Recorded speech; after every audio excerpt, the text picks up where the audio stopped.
Mari kita lanjutkan kuliah kita membahas pengeringan endapan. Ya. Sebelum endapan ditimbang, kita harus mengeringkan endapan. Ya. Mengapa? Kita mengeringkan endapan untuk menghilangkan larutan yang kita gunakan untuk membilas endapan. Ya. Dan juga untuk menghilangkan pengotor-pengotor yang mudah menguap. Ya. Seandainya kita hanya perlu untuk menghilangkan air dan pengotor yang mudah menguap, maka kita cukup memanaskan endapan pada 110 derajat Celcius. Ya.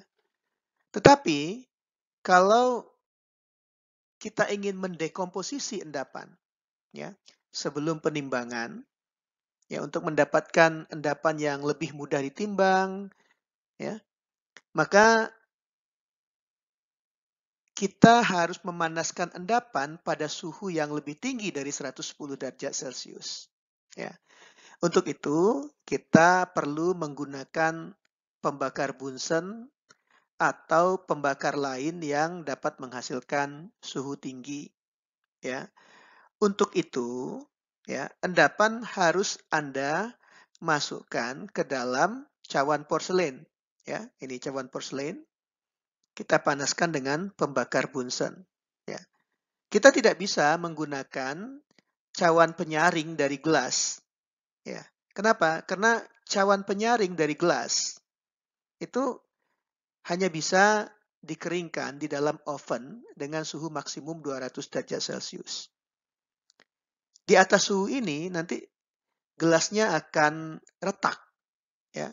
Jadi kalau Anda menyaring menggunakan cawan penyaring, ya, endapan yang bisa disaring itu hanya endapan yang dapat dikeringkan pada suhu bawah 200 derajat Celcius.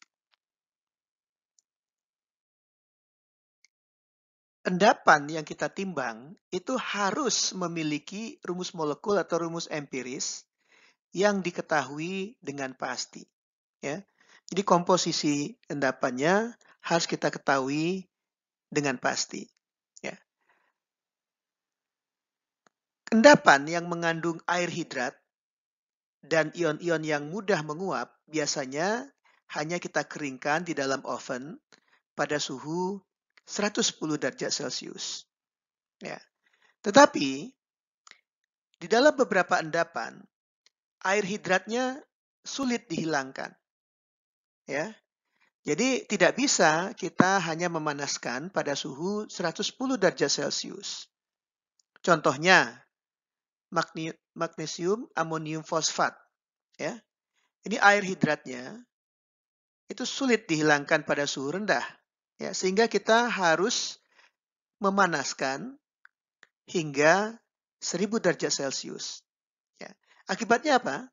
Kalau kita panaskan pada suhu 1000 derajat Celcius, endapan ini akan terdekomposisi menjadi Mg2P2O7. Ya, tidak masalah. Ya, yang penting kita tahu rumus molekul atau rumus empiris dari endapan yang kita peroleh. Nah, masalah lain, ya, yang ditemukan pada pemanasan endapan adalah terbentuknya senyawa non-stoichiometri. Oke. Apa itu senyawa non-stoichiometri?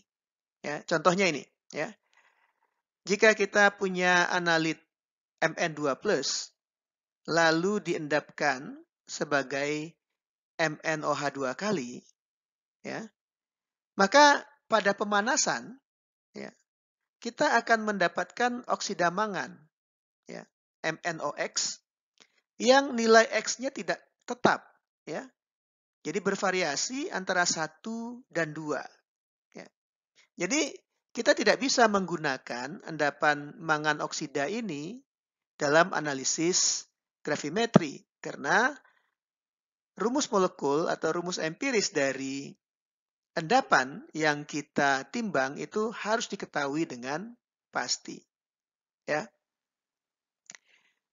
Jadi itu yang harus diperhatikan, ya, di dalam proses pengeringan atau pemanasan endapan yang kita peroleh dalam analisis gravimetri.